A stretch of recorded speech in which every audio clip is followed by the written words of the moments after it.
He is trying to find his place in the world between China and the West. And so I'm not so sure that he has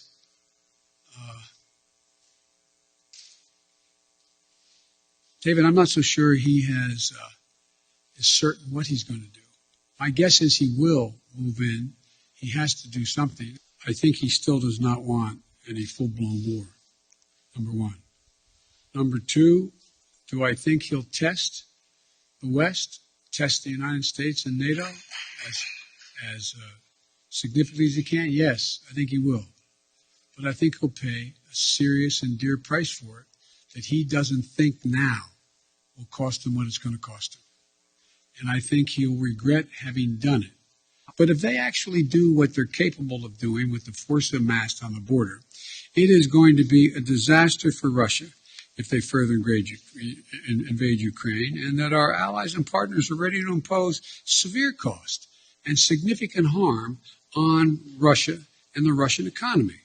And, we're going to fortify our NATO allies, I told him, on the eastern flank, if in fact he does invade.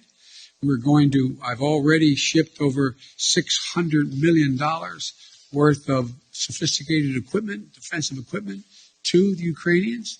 The cost of going into Ukraine in terms of physical loss of life for the Russians, they'll be able to prevail over time, but it's going to be heavy.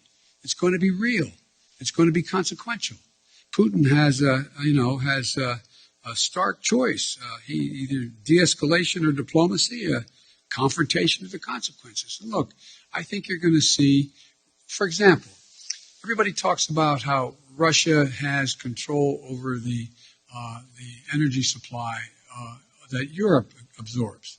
Well, guess what? That money that they earn from that makes about 45% of the economy. I don't see that as a one-way street. They go ahead and cut it off. It's like my mother used to say, you're biting your nose off to spite your face. It's not like they have all these wonderful choices out there.